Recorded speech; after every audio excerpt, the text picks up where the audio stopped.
ایک سبب جو عبادت میں سستی پیدا کرتا ہے وہ ہے احساس برتری۔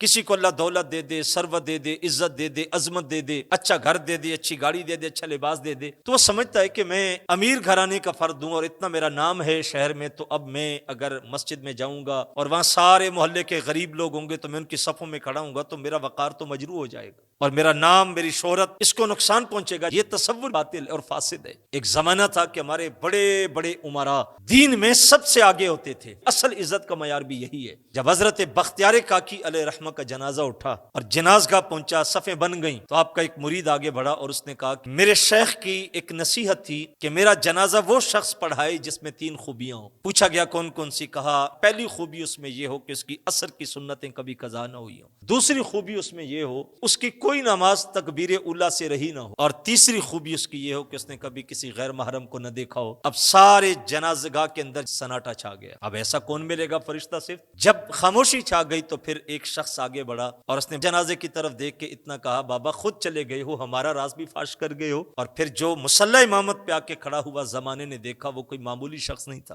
بر صغیر پاک و ہند کا بادشاہ حضرت شمس الدین الشمس، جو بادشاہ وقت بھی تھا اور اس کے عمل کا معیار یہ تھا کہ اس کی عصر کی سنتیں بھی کبھی قضا نہیں ہوئی تھی۔ اور صاحب اس سے کبھی بھی کسی کی عزت پہ فرق نہیں آتا کہ وہ لوگوں میں ملے جلے گا تو اس کی عزت ختم ہو جائے گی، ایسا نہیں ہوتا۔ عزتیں اور ذلتیں اللہ کی تقسیم ہوتی ہیں۔ وہ جس کو عزت دے دیتا ہے اسے کوئی ذلت نہیں دے سکتا، اور جس کو وہ ذلت دے دیتا ہے اس کو کوئی عزت نہیں دے سکتا۔